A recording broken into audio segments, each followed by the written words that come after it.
سالار احاطے میں لاشعوری طور پر چہل قدمی کرتا رہا۔ وہاں موجود چند لوگوں نے اسے بھی ڈاکٹر سمجھا اور اس کے قریب چلے آئے۔ سالار ان سے بات چیت کرنے لگا۔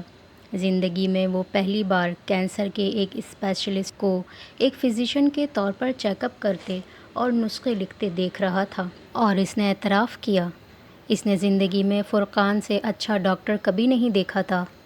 وہ بے حد پروفیشنل اور بے حد نرم مزاج تھا۔ اس تمام عمل میں اس کے چہرے کی مسکراہٹ ایک لمحے کے لیے بھی غائب نہیں ہوئی تھی۔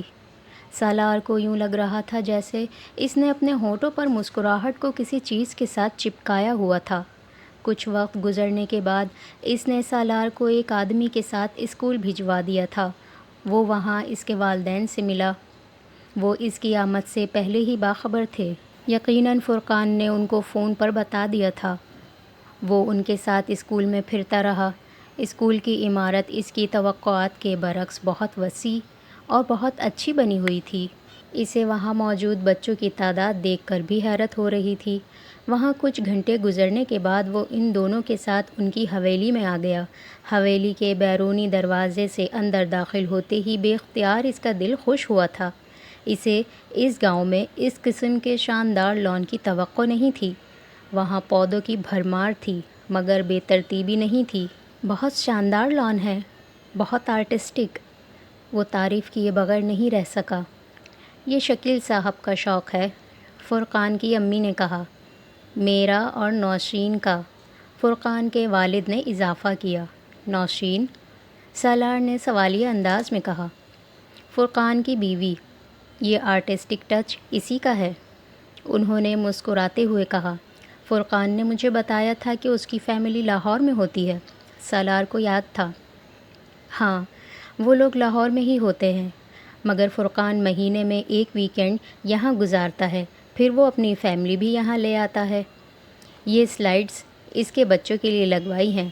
نوشین بھی ڈاکٹر ہے، ابھی بچے چھوٹے ہیں اس لیے پریکٹس نہیں کرتی، مگر جب یہاں آتی ہے تو فرقان کے ساتھ ڈسپنسری جاتی ہے۔ اس بار وہ اپنے بھائی کی شادی میں مصروف تھی، اس لیے فرقان کے ساتھ نہیں آ سکی۔ وہ ادھر ادھر نظریں دوڑاتا ان کی باتیں سنتا رہا۔ وہ ان کے ساتھ لنچ کرنے کے لیے گھر پر آیا تھا اور اس کا خیال تھا کہ کچھ دیر تک فرقان بھی آ جائے گا، مگر جب کھانا لگنا شروع ہو گیا تو اس نے فرقان کے بارے میں پوچھا۔ وہ دوپہر کا کھانا یہاں نہیں کھاتا، صرف ایک سینڈوچ اور چائے کا کپ لیتا ہے، اس میں بھی 5 منٹ سے زیادہ نہیں لگتے۔ اس کے پاس مریض اتنے ہوتے ہیں کہ وہ شام تک بالکل فارغ نہیں ہوتا، کھانا وانا بالکل بھول جاتا ہے، فرقان کی امی نے اس سے کہا۔ وہ ان کے ساتھ باتیں کرتے ہوئے کھانا کھانے لگا۔ فرقان کے والد فائنانس ڈویژن میں ہی کام کرتے رہے تھے اور 20ویں گریڈ پر ریٹائر ہوئے تھے۔ یہ جان کر کہ سالار کا تعلق بھی فائنانس سے ہی تھا، ان کے جوش میں کچھ اور اضافہ ہو گیا۔ اسکول کے لیے ہمیں فی الحال کسی چیز کی ضرورت نہیں ہے، ہمارے پاس خاصے فنڈز ہیں۔ فرقان کا ایک دوست ایک نیا بلاگ بھی بنوا رہا ہے، بلکہ بن ہی چکا ہے، تم نے تو دیکھا ہی ہے۔ ہاں، اگر تم کچھ کرنا چاہتے ہو تو ڈسپنسری کے لیے کرو۔ ہمیں ایک مستقل ڈاکٹر کی ضرورت ہے اور ہم اس کے لیے ہیلتھ منسٹری میں بہت دفعہ درخواستیں دے چکے ہیں۔ فرقان نے اپنے تعلقات بھی استعمال کیے ہیں، مگر کوئی بھی ڈاکٹر یہاں مستقل طور پر آ کر رہنے کو تیار نہیں، اور ہمیں ایک ڈاکٹر کی اشد ضرورت ہے۔ تم نے مریضوں کی تعداد تو دیکھی ہی ہوگی۔ ایک قریبی گاؤں میں ایک ڈسپنسری اور ڈاکٹر ہے، مگر ڈاکٹر مستقل چھٹی پر ہے، اور اگلا ڈاکٹر بھی آنے سے پہلے ہی چھٹی پر چلا جاتا ہے۔ میں اس سلسلے میں جو کچھ کر سکا ضرور کروں گا، لیکن میں چاہتا ہوں کہ اس اسکول کے لیے بھی میں کچھ کروں۔ میں واپس جانے کے بعد کوشش کروں گا کہ آپ کو یونیسکو کی طرف سے کسی NGO کے ذریعے ہر سال کچھ گرانٹ بھی ملتی رہے، لیکن ہمیں اس کی ضرورت نہیں ہے۔ یہ سب کچھ جو تم نے دیکھا ہے، یہ سب ہم لوگوں نے خود کیا ہے، ہماری فیملی نے، رشتہ داروں نے، فیملی فرینڈز نے، میرے واقف کروں نے، میرے بچوں نے، میرے بچوں کے دوستوں نے۔ ہمیں کبھی کسی حکومتی یا بین الاقوامی ایجنسی کی گرانٹ کی ضرورت ہی نہیں پڑی۔ کب تک یونیسکو آ کر ہمارے لوگوں کی بھوک، جہالت اور بیماری ختم کرتی رہے گی؟ یہ کام ہم اپنے وسائل سے کر سکتے ہیں، اور ہمیں اپنے وسائل سے ہی کرنے چاہیے۔ میں صرف یہ چاہتا تھا کہ آپ اس پروجیکٹ کو اور بڑھائیں۔ سالار بے اختیار بولتے ہوئے لڑکھڑایا۔ یہ بہت بڑھ جائے گا۔ تم 20 سال بعد یہاں آ کر دیکھو گے تو یہ گاؤں تمہیں ایک مختلف گاؤں ملے گا۔ جتنی غربت تم نے آج یہاں دیکھی ہے وہ تب نہیں ہوگی۔ ان کا کل آج سے بہت مختلف ہوگا۔ فرقان کے والد نے بے حد اطمینان سے کہا۔ سالار چپ چاپ انہیں دیکھتا رہا۔ سپہر کے قریب اسے فرقان نے ڈسپنسری سے فون کیا۔ کچھ دیر رسمی گفتگو کے بعد اس نے سالار سے کہا، اب تمہیں واپس اسلام آباد کے لیے نکل جانا چاہیے۔ میں چاہتا تھا کہ خود تمہیں واپس چھوڑ کر آؤں مگر یہاں بہت رش ہے۔ جو لوگ دوسرے گاؤں سے آتے ہیں اگر میں انہیں آج چیک نہیں کر سکا تو انہیں بہت زحمت ہوگی، اس لیے میں اپنے ڈسپنسر کو بھجوا رہا ہوں۔ وہ گاڑی میں تمہیں اسلام آباد چھوڑ آئے گا۔ اس نے پروگرام طے کیا۔ اوکے، سالار نے کہا۔ جانے سے پہلے ڈسپنسری آ کر مجھ سے مل لینا، اس نے فون بند کرتے ہوئے کہا۔ سالار نے ایک بار پھر فرقان کے والد کے ساتھ چائے پی۔ گاڑی تب تک وہاں آ چکی تھی۔ پھر وہ وہاں سے گاڑی میں فرقان کے پاس چلا گیا۔ صبح والی بھیڑ اب کم ہو چکی تھی۔ وہاں اب صرف 25-30 کے قریب لوگ تھے۔ فرقان ایک بوڑھے آدمی کا معائنہ کر رہا تھا۔ سالار کو دیکھ کر مسکرایا۔ میں 2 منٹ میں انہیں چھوڑ کر آتا ہوں، اس نے مریض سے کہا اور پھر اٹھ کر کھڑا ہو گیا۔ سالار کے ساتھ چلتا ہوا وہ باہر گاڑی تک آیا۔ تم کب تک پاکستان میں ہو؟ اس نے سالار سے پوچھا۔ 1.5 ہفتہ۔ پھر تو دوبارہ ملاقات نہیں ہو سکے گی تم سے، کیونکہ میں تو اب اگلے ہی ماہ اسلام آباد اور یہاں آؤں گا، لیکن میں تمہیں فون کروں گا۔ تمہاری فلائٹ کب ہے؟ سالار نے اس کے سوال کو نظر انداز کیا۔ ملاقات کیوں نہیں ہو سکتی؟ میں لاہور آ سکتا ہوں اگر تم انوائٹ کرو۔ فرقان کچھ حیران انداز میں مسکرایا۔ سالار اس سے ہاتھ ملاتے ہوئے گاڑی میں بیٹھ گیا۔ سالار نہیں جانتا تھا اسے کون سی چیز اس طرح اچانک فرقان کے اتنے قریب لے آئی۔ وہ یہ بھی نہیں جانتا تھا کہ وہ فرقان کو کیوں اتنا پسند کر رہا تھا۔ وہ اس کی وجہ سمجھنے سے قاصر تھا۔ فرقان کے ساتھ اس کا گاؤں دیکھنے کے 4 دن بعد وہ لاہور گیا۔ وہ وہاں 1 دن کے لیے گیا تھا اور اس نے فرقان کو فون پر اس کی اطلاع دی۔ فرقان نے اسے ایئرپورٹ پر پک کرنے اور اپنے ساتھ رہنے کی آفر کی مگر اس نے انکار کر دیا۔ وہ فرقان سے طے شدہ پروگرام کے مطابق 4 بجے کے قریب اس کے گھر پہنچا۔ وہ ایک اچھے علاقے میں ایک عمارت کے گراؤنڈ فلور کے ایک فلیٹ میں رہتا تھا۔ دروازے کے ساتھ موجود بیل دبا کر وہ خاموشی سے کھڑا ہو گیا۔ اندر سے یکدم کسی بچے کے بھاگنے کی آواز آئی۔ ایک 4-5 سال کی بچی ڈور چین کی وجہ سے دروازے میں آنے والی جھری سے اس کو دیکھ رہی تھی۔ آپ کو کس سے ملنا ہے؟ سالار اسے دیکھ کر دوستانہ انداز میں مسکرایا تھا مگر اس بچی کے چہرے پر کوئی مسکراہٹ نہیں آئی۔ وہ بڑی سنجیدگی سے سالار سے پوچھ رہی تھی، بیٹا مجھے آپ کے پاپا سے ملنا ہے۔ اس بچی اور فرقان کے چہرے میں اتنی مماثلت تھی کہ اس کے لیے یہ اندازہ لگانا مشکل نہیں تھا کہ وہ فرقان کی بیٹی تھی۔ پاپا اس وقت کسی سے نہیں ملتے، اسے بڑی سنجیدگی سے اطلاع دی گئی۔ مجھ سے مل لیں گے؟ سالار نے قدرے محظوظ ہوتے ہوئے کہا۔ آپ سے کیوں مل لیں گے؟ فوراً جواب آیا۔ کیونکہ میں ان کا دوست ہوں۔ آپ انہیں جا کر بتائیں گی کہ سالار انکل آئے ہیں تو وہ مجھ سے مل لیں گے، سالار نے مسکراتے ہوئے نرمی سے کہا۔ وہ اس کی مسکراہٹ سے متاثر نہیں ہوئی۔ لیکن آپ میرے انکل تو نہیں ہیں۔ سالار کو بے اختیار ہنسی آ گئی۔ آپ نہ ہنسیں۔ وہ بے اختیار بگڑی۔ اس نے چہرے کی مسکراہٹ کو چھپایا۔ آپ اس فراک میں بہت اچھی لگ رہی ہیں۔ وہ اب کچھ قریب سے اس کا جائزہ لیتے ہوئے بولا۔ اس کی تعریف نے دروازے کی جھری میں سے جھانکتی ہوئی محترمہ کے تاثرات اور موڈ میں کوئی تبدیلی نہیں کی۔ لیکن آپ مجھے اچھے نہیں لگے۔ اس کے جملے سے زیادہ اس کے تاثرات نے سالار کو محظوظ کیا۔ وہ اب کچھ دور سے فلیٹ کے اندر کسی کے قدموں کی آواز سن رہا تھا۔ کوئی دروازے کی طرف آ رہا تھا۔ کیوں؟ میں کیوں اچھا نہیں لگا؟ اس نے مسکراتے ہوئے اطمینان سے پوچھا۔ بس نہیں اچھے لگے۔ اس نے ناگواری سے گردن کو جھٹکا۔ نام کیا ہے آپ کا؟ وہ کچھ دیر اسے دیکھتی رہی، پھر اس نے کہا، امامہ۔ سالار کے چہرے کی مسکراہٹ غائب ہو گئی۔ اس نے دروازے کی جھری میں سے امامہ کے عقب میں فرقان کو دیکھا۔ وہ امامہ کو اٹھاتے ہوئے دروازہ کھول رہا تھا۔ سالار کھڑا ہو گیا۔ فرقان نہا کر نکلا تھا۔ اس کے بال گیلے اور بے ترتیب تھے۔ سالار نے مسکرانے کی کوشش کی۔ وہ فوری طور پر کامیاب نہیں ہو سکا۔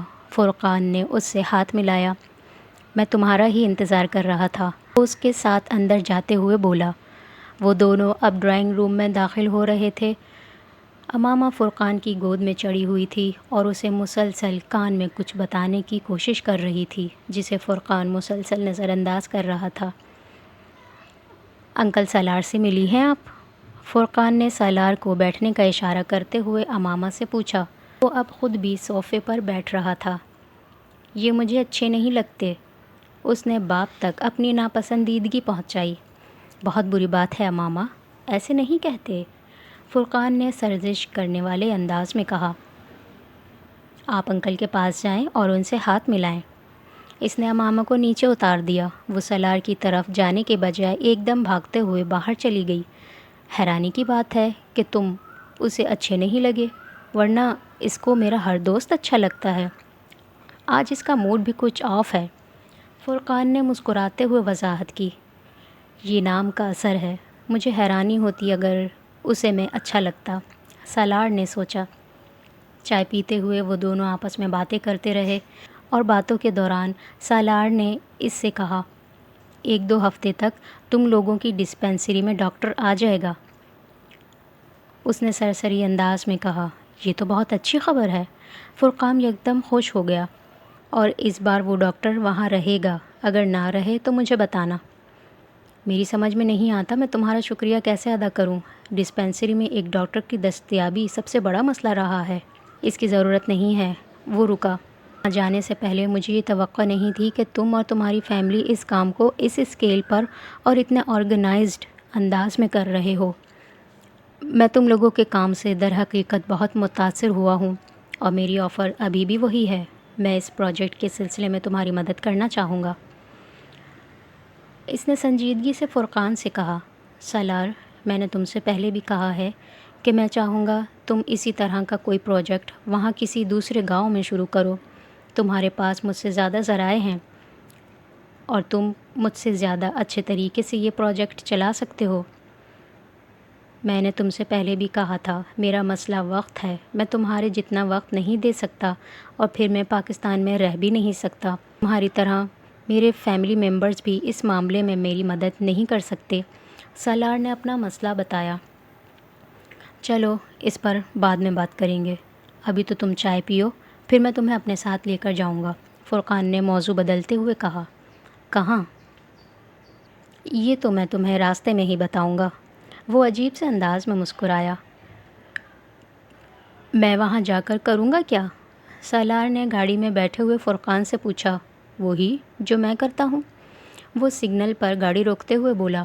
اور تم وہاں کیا کرتے ہو؟ یہ تم وہاں پہنچ کر دیکھ لینا۔ فرقان اسے کسی ڈاکٹر ثبت علی کے پاس لے کر جا رہا تھا، جس کے پاس وہ خود بھی جایا کرتا تھا۔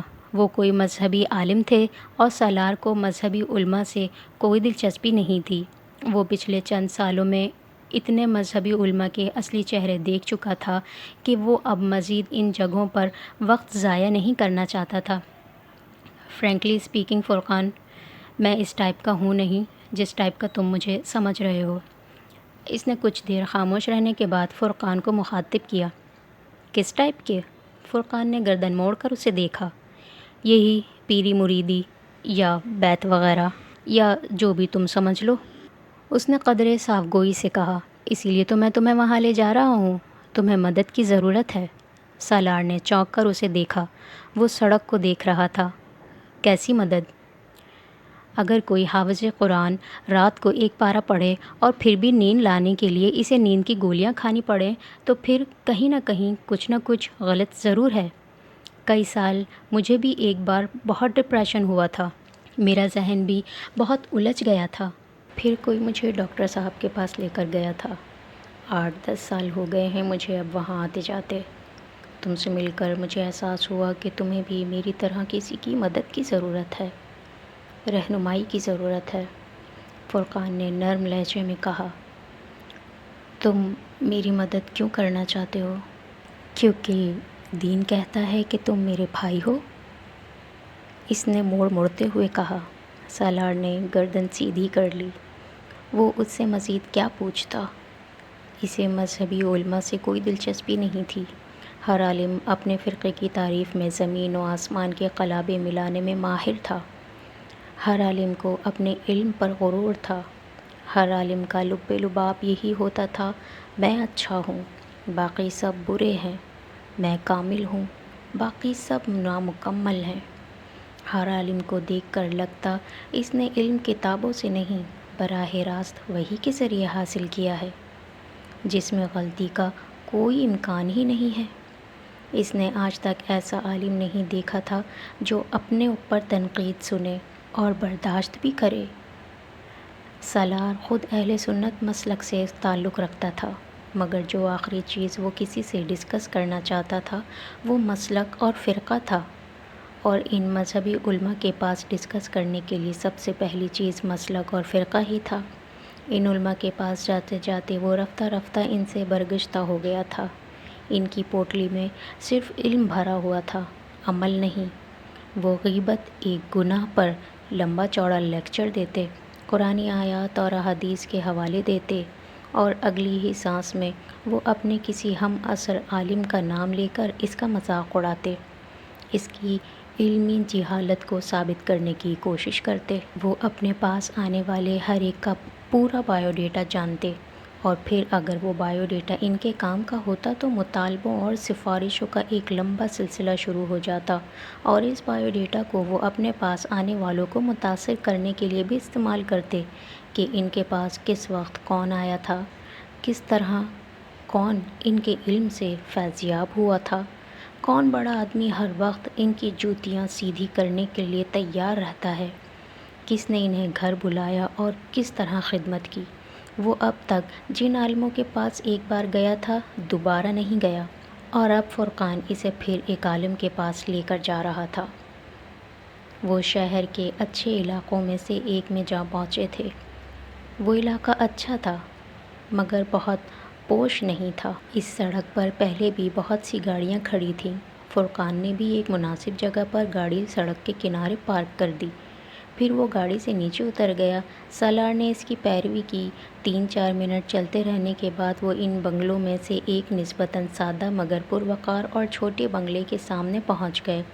نیم پلیٹ پر ڈاکٹر سید ثبت علی کا نام تحریر تھا۔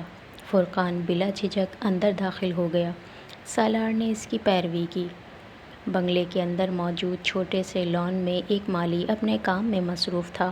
فرقان نے پورچ میں ایک ملازم کے ساتھ دعا سلام کا تبادلہ کیا، پھر وہ مزید آگے چلتا ہوا ایک دروازے کے سامنے پہنچ گیا، اور وہاں اس نے اپنا جوتا اتار دیا۔ وہاں پہلے بھی بہت سے جوتے پڑے تھے۔ اندر سے باتوں کی آواز سنائی دے رہی تھی۔ سالار نے بھی دیکھا دیکھی اپنے جوتے اتار دیے۔ سالار نے ایک قدم اس کے پیچھے اندر رکھتے ہوئے ایک ہی نظر میں پورے کمرے کا جائزہ لے لیا۔ وہ ایک کشادہ کمرے میں تھا جس کے فرش پر کارپیٹ بچھا ہوا تھا اور بہت سے فلور کوشنز بھی پڑے ہوئے تھے۔ کمرے میں فرنیچر کے نام پر صرف چند معمولی سی چیزیں تھیں، اور دیواروں پر کچھ قرآنی آیات کیلی گرافی کی صورت میں لگی ہوئی تھی۔ کمرے میں 20-25 کے قریب مرد تھے جو آپس میں گفتگو میں مصروف تھے۔ فرقان نے اندر داخل ہوتے ہی بلند آواز میں سلام کیا اور پھر چند لوگوں کے ساتھ کچھ خیر مقدمی کلمات کا تبادلہ کیا۔ پھر وہ ایک خالی کونے میں بیٹھ گیا۔ ڈاکٹر سید ثبت علی کہاں ہیں؟ سالار نے اس کے قریب بیٹھتے ہوئے مدھم آواز میں پوچھا۔ 8 بجتے ہی وہ اندر آ جائیں گے، ابھی تو صرف 7:25 ہوئے ہیں، فرقان نے اس سے کہا۔ سالار گردن ہلا کر کمرے میں بیٹھے ہوئے لوگوں کا جائزہ لینے لگا۔ وہاں ہر عمر کے افراد تھے، ٹین ایج لڑکے، اس کے ہم عمر افراد، فرقان کی عمر کے لوگ، ادھیڑ عمر، اور کچھ عمر رسیدہ بھی۔ فرقان اپنی دائیں طرف بیٹھے کسی آدمی کے ساتھ مصروف گفتگو تھا۔ ٹھیک 8 بجے اس نے 60-65 سال کے ایک آدمی کو اندرونی دروازہ کھول کر کمرے میں داخل ہوتے دیکھا۔ اس کی توقع کے برعکس وہاں بیٹھے ہوئے لوگوں میں سے کوئی بھی استقبال کے لیے احتراماً کھڑا نہیں ہوا۔ آنے والے نے ہی سلام میں پہل کی تھی، جس کا جواب وہاں موجود لوگوں نے دیا۔ آنے والے کے احترام میں کھڑا نہ ہونے کے باوجود سالار اب اچانک وہاں بیٹھے ہوئے لوگوں کی نشست کے انداز میں احترام دیکھ رہا تھا۔ وہ سب یکدم بہت چوکنے اور محتاط نظر آنے لگے تھے۔ آنے والے یقیناً ڈاکٹر سید ثبت علی تھے۔ وہ کمرے کی ایک دیوار کے سامنے اس مخصوص جگہ پر بیٹھ گئے جنہیں شاید انہی کے لیے چھوڑا گیا تھا۔ وہ سفید شلوار قمیض میں ملبوس تھے۔ ان کی رنگت سرخ و سفید تھی۔ وہ یقیناً جوانی میں بہت خوبصورت ہوں گے۔ ان کے چہرے پر موجود داڑھی بہت لمبی نہیں تھی، مگر بہت گھنی اور نفاست سے تراشی گئی تھی۔ داڑھی مکمل طور پر سفید نہیں ہوئی تھی، اور کچھ یہی حال ان کے سر کے بالوں کا بھی تھا۔ سفید اور سیاہ کے امتزاج نے ان کے چہرے اور سر پر موجود بالوں کو بہت باوقار کر دیا تھا۔ وہ وہاں بیٹھ کر دائیں طرف موجود کسی آدمی کا حال دریافت کر رہے تھے۔ شاید وہ کسی بیماری سے اٹھ کر آیا تھا۔ سالار نے چند ہی لمحوں میں ان کے سراپے کا جائزہ لے لیا تھا۔ وہ اور فرقان باقی لوگوں کے عقب میں دیوار کے ساتھ ٹیک لگائے بیٹھے تھے۔ ڈاکٹر ثبت علی نے اپنے لیکچر کا آغاز کیا۔ ان کا لب و لہجہ بے حد شائستہ تھا اور انداز دھیما تھا۔ کمرے میں مکمل سکوت تھا۔ وہاں بیٹھے ہوئے لوگوں میں سے کوئی بھی حرکت نہیں کر رہا تھا۔ سالار کو ان کے ابتدائی چند جملوں سے ہی اندازہ ہو گیا تھا کہ وہ ایک غیر معمولی عالم کے سامنے تھا۔ ڈاکٹر ثبت علی شکر کے بارے میں بات کر رہے تھے۔ انسان اپنی زندگی میں بہت سے نشیب و فراز سے گزرتا ہے۔ کبھی کمال کی بلندیوں کو جا چھوتا ہے، کبھی زوال کی گہرائیوں تک جا پہنچتا ہے۔ ساری زندگی وہ انہی دونوں انتہاؤں کے درمیان سفر کرتا رہتا ہے، اور جس راستے پر وہ سفر کرتا ہے وہ شکر کا ہوتا ہے یا ناشکری کا۔ کچھ خوش قسمت ہوتے ہیں، وہ زوال کی طرف جائیں یا کمال کی طرف جائیں، وہ صرف شکر کے راستے پر ہی سفر کرتے ہیں۔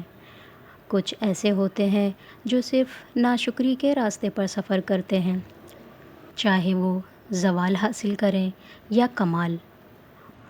اور کچھ ایسے ہوتے ہیں جو ان دونوں پر سفر کرتے ہیں، کمال کی طرف جاتے ہوئے شکر کے اور زوال کی طرف جاتے ہوئے ناشکری کے۔ انسان اللہ کی ان گنت مخلوقات میں سے ایک مخلوق ہے، اشرف المخلوقات ہے، مگر مخلوق ہی ہے۔ وہ اپنے خالق پر کوئی حق نہیں رکھتا، صرف فرض رکھتا ہے۔ وہ زمین پر کسی ایسے ٹریک ریکارڈ کے ساتھ نہیں اتارا گیا کہ وہ اللہ سے کسی بھی چیز کو اپنا حق سمجھ کر مطالبہ کر سکے، مگر اس کے باوجود اس پر اللہ نے اپنی رحمت کا آغاز جنت سے کیا۔ اس پر نعمتوں کی بارش کر دی گئی، اور اس سب کے بدلے اس سے صرف ایک چیز کا مطالبہ کیا گیا، شکر کا۔ کیا محسوس کرتے ہیں آپ؟ اگر آپ زندگی میں کسی پر کوئی احسان کریں اور وہ شخص اس احسان کو یاد رکھنے اور آپ کا احسان مند ہونے کے بجائے آپ کو ان مواقعوں کی یاد دلائے جب آپ نے اس پر احسان نہیں کیا تھا، یا آپ کو یہ جتائے کہ آپ کا احسان اس کے لیے کافی نہیں تھا، اگر آپ اس کے لیے یہ کر دیتے یا وہ کر دیتے تو زیادہ خوش ہوتا، کیا کریں گے آپ ایسے شخص کے ساتھ؟ دوبارہ احسان کرنا تو ایک طرف، آپ تو شاید اس سے تعلق رکھنا تک پسند نہ کریں۔ ہم اللہ کے ساتھ یہی کرتے ہیں، اس کی نعمتوں اور رحمتوں پر اس کا شکر ادا کرنے کی بجائے ہم ان چیزوں کے نہ ملنے پر کڑتے رہتے ہیں جنہیں ہم حاصل کرنا چاہتے تھے۔ اللہ پھر بھی رحیم ہے، وہ ہم پر اپنی نعمتیں نازل کرتا رہتا ہے۔ ان کی تعداد میں ہمارے اعمال کے مطابق کمی بیشی کرتا رہتا ہے، مگر ان کا سلسلہ کبھی بھی مکمل طور پر منقطع نہیں کرتا۔ سالار پلکیں جھپکائے بغیر ان کا چہرہ دیکھ رہا تھا۔ شکر ادا نہ کرنا بھی ایک بیماری ہوتی ہے، ایسی بیماری جو ہمارے دلوں کو روز بروز کشادگی سے تنگی کی طرف لے جاتی ہے، جو ہماری زبان پر شکوہ کے علاوہ اور کچھ آنے ہی نہیں دیتی۔ اگر ہمیں اللہ کا شکر ادا کرنے کی عادت نہ ہو تو ہمیں انسانوں کا شکریہ ادا کرنے کی بھی عادت نہیں پڑتی۔ اگر ہمیں خالق کے احسانوں کو یاد رکھنے کی عادت نہ ہو تو ہم کسی مخلوق کے احسان کو بھی یاد رکھنے کی عادت نہیں سیکھ سکتے۔ سالار نے اپنی آنکھیں بند کر لیں۔ ناشکری کیا ہوتی ہے کوئی اس سے زیادہ اچھی طرح نہیں جان سکتا تھا۔ اس نے ایک بار پھر آنکھیں کھول کر ڈاکٹر سید ثبت علی کو دیکھا۔ پورے 1 گھنٹے کے بعد انہوں نے اپنا لیکچر ختم کیا۔ کچھ لوگوں نے ان سے سوال کیے، پھر لوگ باری باری اٹھ کر جانے لگے۔ باہر سڑک پر لوگ اپنی گاڑیوں پر بیٹھ رہے تھے، وہ بھی اپنی گاڑی میں آ کر بیٹھ گئے۔ رات اب گہری ہو رہی تھی۔ سالار کے کانوں میں ابھی بھی ڈاکٹر ثبت علی کی باتیں گونج رہی تھیں۔ فرقان گاڑی سٹارٹ کر کے واپسی کا سفر شروع کر چکا تھا۔ 7 دن پہلے وہ فرقان نامی کسی شخص سے واقف تک نہیں تھا، اور 7 دن میں اس نے اس کے ساتھ تعلقات میں بہت سی سیڑھیاں طے کر لی تھیں۔ اسے حیرت تھی، وہ لوگوں کا عادی نہیں تھا۔ کچھ تعلقات اور روابط اوپر کہیں طے کیے جاتے ہیں، کس وقت، کون سے، کہاں، کس لیے ملے گا اور زندگی میں کیا تبدیلی لے آئے گا، یہ سب۔ وہ صرف 1 دن کے لیے لاہور آیا تھا، مگر وہ پاکستان میں اپنے قیام کے باقی دن اسلام آباد کے بجائے لاہور میں ہی رہا، اور باقی کے دن وہ ہر روز فرقان کے ساتھ ڈاکٹر ثبت علی کے پاس جاتا رہا۔ وہ 1 دن بھی ان سے براہ راست نہیں ملا، صرف ان کا لیکچر سنتا اور اٹھ کر آ جاتا۔ ڈاکٹر ثبت علی کی زندگی کا بڑا حصہ مختلف یورپی ممالک کی یونیورسٹیز میں اسلامک اسٹڈی اور اسلامک ہسٹری کی تعلیم دیتے گزرا تھا۔ پچھلے 10-12 سال سے وہ پاکستان میں یہاں کی ایک یونیورسٹی سے وابستہ تھے، اور فرقان تقریباً اتنا ہی عرصہ سے انہیں جانتا تھا۔ جس دن اسے لاہور سے اسلام آباد اور پھر وہاں سے واپس واشنگٹن جانا تھا، اس رات پہلی بار وہ لیکچر کے ختم ہونے کے بعد فرقان کے ساتھ وہاں ٹھہر گیا۔ باری باری تمام لوگ کمرے سے نکل رہے تھے۔ ڈاکٹر ثبت علی کھڑے تھے اور کچھ لوگوں سے الوداعی مصافحہ کر رہے تھے۔ فرقان اس کے ساتھ ڈاکٹر ثبت علی کی طرف آیا۔ ڈاکٹر ثبت علی کے چہرے پر فرقان کو دیکھ کر مسکراہٹ نمودار ہوئی تھی۔ وہ کمرے میں موجود آخری آدمی کو رخصت کر رہے تھے۔ کیسے ہیں آپ فرقان صاحب؟ انہوں نے فرقان کو مخاطب کیا۔ بڑے دنوں بعد رکے آپ یہاں؟ فرقان نے کوئی وضاحت دی، پھر سالار کا تعارف کروایا۔ یہ سالار سکندر ہیں، میرے دوست ہیں۔ سالار نے اپنا نام سننے پر انہیں یکدم چونکتے دیکھا، اور پھر وہ کچھ حیران ہوئے، مگر اگلے ہی لمحے ان کے چہرے پر ایک بار پھر پہلے والی مسکراہٹ تھی۔ فرقان اب اس کا تفصیلی تعارف کروا رہا تھا۔ آئیے بیٹھیے، ڈاکٹر ثبت علی نے فرشی نشست کی طرف اشارہ کرتے ہوئے کہا۔ فرقان اور وہ ان سے کچھ فاصلے پر بیٹھ گئے۔ وہ فرقان کے ساتھ اس کے پروجیکٹ کے حوالے سے بات کر رہے تھے۔ سالار خاموشی سے باری باری ان دونوں کے چہرے دیکھتا رہا۔ گفتگو کے دوران ہی ان کا ملازم اندر آیا اور انہوں نے اسے کھانا لانے کے لیے کہا۔ ملازم نے اس کمرے میں دسترخوان بچھا کر کھانا لگا دیا۔ فرقان یقیناً پہلے بھی وہاں کئی بار کھانا کھاتا رہا تھا۔ وہ جب ہاتھ دھو کر کھانا کھانے کے لیے واپس کمرے میں پہنچا اور دسترخوان پر بیٹھا تو ڈاکٹر ثبت علی نے اچانک اسے مخاطب کیا۔ آپ مسکراتے نہیں ہیں سالار؟ وہ ان کے سوال سے زیادہ سوال کی نوعیت پر گڑبڑا گیا۔ کچھ ہونک سا وہ انہیں دیکھتا رہا۔ اس عمر میں اتنی سنجیدگی تو کوئی مناسب بات نہیں۔ سالار کچھ حیرانی سے مسکرایا۔ 15-20 منٹ کی ملاقات میں وہ یہ کیسے جان گئے تھے کہ وہ مسکرانے کا عادی نہیں رہا تھا؟ وہ فرقان کی طرف دیکھ کر کچھ جھینپا، پھر اس نے مسکرانے کی کوشش کی۔ یہ آسان کام ثابت نہیں ہوا۔ کیا میرا چہرہ میرے ہر احساس کو ظاہر کرنے لگا ہے کہ پہلے فرقان اور اب ڈاکٹر ثبت علی مجھ سے میری سنجیدگی کی وجہ جاننا چاہتے ہیں؟ اس نے سوچا۔ ایسی کوئی بات نہیں ہے، میں اتنا سنجیدہ نہیں ہوں۔ اس نے ڈاکٹر ثبت علی سے زیادہ جیسے خود کو سمجھایا۔ ممکن ہے ایسا ہی ہو، ڈاکٹر ثبت علی نے مسکراتے ہوئے کہا۔ کھانے کے بعد دونوں کو رخصت کرنے سے پہلے وہ اندر گئے۔ واپسی پر ان کے ہاتھ میں ایک کتاب تھی۔ وہ کتاب انہوں نے سالار کی طرف بڑھا دی۔ آپ کا تعلق معاشیات سے ہے؟ کچھ عرصے پہلے میں نے اسلامی اقتصادیات کے بارے میں ایک کتاب لکھی ہے، مجھے خوشی ہوگی اگر آپ اسے پڑھیں تاکہ آپ کو اسلامی اقتصادی نظام کے بارے میں بھی کچھ واقفیت حاصل ہو۔ سالار نے کتاب ان کے ہاتھ سے پکڑ لی۔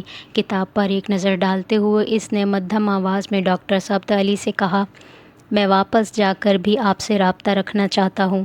میں آپ سے صرف اقتصادیات کے بارے میں نہیں سیکھنا چاہتا، اور بھی بہت کچھ جاننا چاہتا ہوں۔ ڈاکٹر ثبت علی نے نرمی سے اس کا کندھا تھپتھپایا۔